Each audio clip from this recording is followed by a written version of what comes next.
হ্যাঁ, এটা একটা সোশ্যাল এক্সপেরিমেন্ট ছিল। আমরা আসলেই বিয়ে করিনি। আরে ওরা তানিয়া বাবা থেকে সমাজের কথা ভাবা শুরু করলো, যে কিনা একটা মেয়ে হয়ে একটা মেয়েকে বিয়ে করে সোশ্যাল মিডিয়া এসে চুমু চাপাটে খেয়ে পুরো একাকার করে ফেলছি। বলছিলে না যে লিপ কিস না করলে কি করে বুঝবে এটা আমার বউ? সে নাকি আবার সমাজের কথা ভাবছে, ভাই সোশ্যাল এক্সপেরিমেন্ট করছে। ওই নাটকটা তাহলে শেষ হলো নাকি ওরা?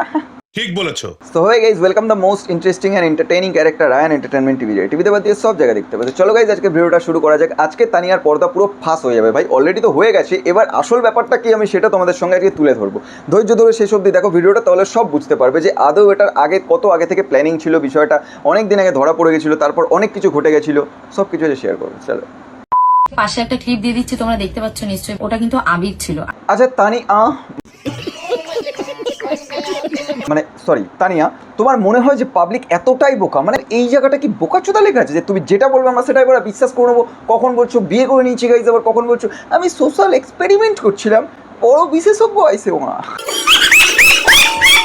আবির ছিল, আর আসলেই হ্যাঁ চুরি ছিল, কোনো শাখা বলা ছিল না। দেখো তানিয়া, আমরা খুব ভালোভাবেই জানি ওটা সিঁদুর ছিল না, ওটা আবির ছিল। ওটা তোমার হাতে শাখা ছিল না, ওটা কাচের চুড়ি ছিল। তুমি যাকে বর ভাবছো সে কোনো ছেলে ছিল না, মানে তার বান্টু ছিল না, সে একজন মেয়ে ছিল। আমরা খুব ভালোভাবেই বুঝতে পেরেছি। কিন্তু ব্যাপারটা হচ্ছে, তুমি যে মন্দিরে গিয়ে বিয়ে করেছো সেই মন্দিরে ঠাকুর ছিল, এটা কিন্তু ছিল। তুমি যে নিয়মগুলো মেনে বিয়ে করেছো সেই নিয়মগুলো কিন্তু নিয়ম ছিল, এটা তুমি নিয়ে খেলা করেছো। তুমি যে অডিয়েন্সগুলোর সঙ্গে খেলা করেছো সেটা তাদের ইমোশন ছিল, সেই ইমোশনটা নিয়ে তুমি খেলেছো। ঠিক বলেছো। না, আমি একটা জিনিস ভাবছি, ওরা কে করছে সোশ্যাল এক্সপেরিমেন্ট? হ্যাঁ, সোশ্যাল এক্সপেরিমেন্ট এমনভাবে করছে, নিজের বউ যাকে মানছে, মানে যাকে বিয়ে করেছে, ওরা তার সাথে ওপেন অন ক্যামেরায় চুমুচামাটি করছে, হয় রোম্যান্স করছে, ওটাকে আবার সোশ্যাল এক্সপেরিমেন্ট করছে। আমাদের কাছে তো মনে হয় ওরা। আমাদের সমাজ অনেকটা এগিয়ে গেছে, কিন্তু সেটা শুধু নামই।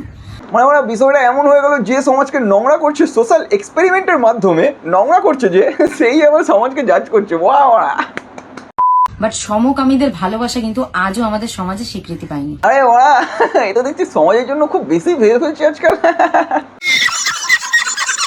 একটা ছোট সোশ্যাল এক্সপেরিমেন্ট করাটা দরকার, আর সেটার জন্যই আমরা দুজন মিলে এই উদ্যোগটা নিই। হ্যাঁ, তবে তোমার ইন্টেনশনটা ঠিক ছিল যে তুমি সোশ্যাল এক্সপেরিমেন্ট করতে চাইছিলে সমগামীদের প্রেম বিষয়টাকে নিয়ে, ঠিক আছে। বিষয়টা হচ্ছে, যারা সোশ্যাল এক্সপেরিমেন্ট করবে তারা কোনোদিন কোনো বাজে জিনিস প্রমোট করবে না, যেটা তোমরা করছো। তোমরা দুজন যখন সোশ্যাল এক্সপেরিমেন্ট করছো তখন অন ক্যামেরায় চুমু চামাটি, তারপর রোম্যান্স ফোম্যান্স এইসবগুলো করার কোনো দরকার ছিল? বেশি মানুষ আছে যারা আজও ওদের ভালোবাসাটাকে নিয়ে ব্যঙ্গ করে। যখন তোমরা এইসবগুলোই করবে তখন তোমাদের ওরকম টাইপেরই তো কমেন্ট আসবে, তাই না? ওরকম টাইপেরই কমেন্ট আসবে, মানুষ ব্যঙ্গ করবেই ওইভাবে। সঠিক বলেছেন। তোমরা যদি রোস্টারদেরকে কন্টেন্ট দিয়ে দাও, তাহলে রোস্টাররা রোস্ট করতে দোষ কোথায়? তোমরা রোস্টারদেরকে ইঙ্গিত করে কন্টেন্ট তৈরি করছো, অবভিয়াসলি রোস্টাররা রোস্ট করবে, অবভিয়াসলি পাবলিক সেরকমই কমেন্ট করবে।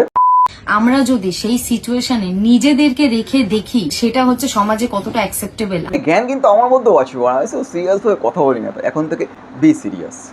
যে যাকে ভালোবাসে তাকে ভালোবাসতে দাও। দেখো, মুদ্রা কথা হচ্ছে ভাই, তানিয়া দিদি প্রথমে এতটা বুঝতে পারেনি বিষয়টা এতদূর এগিয়ে যাবে। মানে ওরা ভেবেছে দুটো মেয়ে ভাই বিয়ে করবো, বিষয়টা একটু আকর্ষণিক লাগবে, ঠিক আছে, বিয়ে করবো, ভিউজ হবে, একটুখানি রিচ ফিচ বেড়ে যাবে, তারপর বলো গাইস প্র্যাঙ্ক করছিলাম। তো তারপর আমাদের দিদির মাথায় প্ল্যানিং আসলো যে আমরা এটাকে সোশ্যাল এক্সপেরিমেন্টের নামে চালিয়ে দেবো, তাহলে একটু হলেও হয়তো 2-1% হলেও তো সিম্প্যাথি পাবো হালকা করে। না, তুমি ঠিক করেছো, কিন্তু তুমি জানো না তোমার ফ্যান বেসটাকে তুমি কিভাবে হারালে।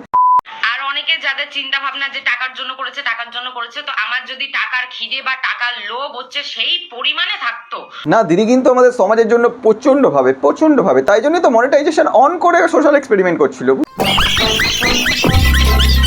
ওই অনেকের আছে না যে যতই চাই, যতই পাই ততই চাই, হ্যাঁ খাইটা অনেক বেশি, ঠিক আছে। তোমার যদি ইন্টেনশন থাকবে সমাজকে ভালো বার্তা দেওয়া, তাহলে তুমি তোমার মনিটাইজেশন যেটা আছে সেগুলো অফ করে সমাজকে বার্তা দিতে, মনিটাইজেশন অন করে বার্তা দিতে না, এরকম নোংরামি করে সোশ্যাল এক্সপেরিমেন্ট করতে না।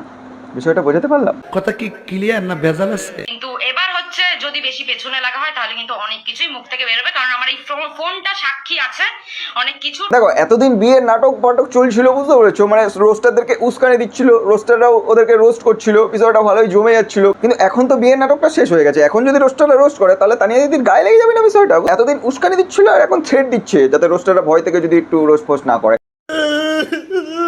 দেখো তানিয়া, অনেক মানুষ আছে, তোমার অনেক অডিয়েন্স আছে যারা তোমাকে প্রচণ্ড পরিমাণে সাপোর্ট করে, প্রচণ্ড পরিমাণে তোমাকে ফলো করে, মানে তুমি যদি ভুল কাজটাও করো সেটাও তাদের কাছে ঠিক মনে হবে। আর তুমি কিনা তাদের ইমোশনটাকে নিয়ে খেলা করেছো। অনেকে তোমার ভিডিওতে কমেন্ট করছে, সেই কমেন্টগুলো আমি পাশে দিয়ে দিলাম, কমেন্ট করছে তারা অনেক কষ্ট পেয়েছে তোমার থেকে, এটা তারা এক্সপেক্ট করেনি, এরকম কিছু কমেন্ট করছে। তো এই সমস্তগুলো তো ঠিক না, তাই না?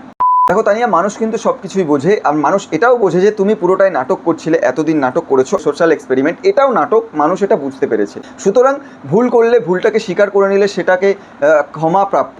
কিন্তু দীর্ঘদিন ধরে তুমি এমন একটা ব্যাপার সোশ্যাল মিডিয়ায় আপলোড করে এসছো, তোমার যারা চাহানেওয়ালা আছে, তোমার যারা সাপোর্টার আছে, তারা ওইভাবেই তাদেরকে দেখে এসছে বিষয়টা, ঠিক আছে? তারা একটা আলাদা ইমোশন তৈরি হয়ে গেছিলো, সেই ইমোশনটাকে নিয়ে তুমি খেলা করেছো, রীতিনিবাসগুলোর তুমি মজা উড়িয়েছো, তুমি মন্দিরের সামনে এরকম একটা ব্যাপার তৈরি করেছো, সেটাকেও একটা অপমান করা হয়েছে।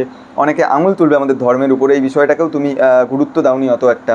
তো এই সমস্ত নিয়ে তুমি সত্যি ভুল করেছো। সো গাইস, চলো তাহলে টাটা, আজকের ভিডিওটা এই পর্যন্তই। যারা যারা ফেসবুক পেজ থেকে দেখছো তারা আমার ইউটিউব চ্যানেলটা সাবস্ক্রাইব করো, রায়ান এন্টারটেনমেন্ট টিভি। আর যারা যারা আমার চ্যানেল থেকে দেখছো, ইউটিউব চ্যানেল থেকে, তারাও আমার ইউটিউব চ্যানেলটা সাবস্ক্রাইব করো। ভাই ডু সাবস্ক্রাইব। আগে ভিডিও দেখার জন্য আমার ইউটিউবে আসো, ইউটিউবে আগে ভিডিও আপলোড হয়, তারপরে সেটা 4-5 দিন পরে ফেসবুকে পোস্ট হয়। সুতরাং আগে ভিডিও দেখার জন্য আমার ইউটিউব চ্যানেলটা অবশ্যই সাবস্ক্রাইব করতে হবে। Thank you.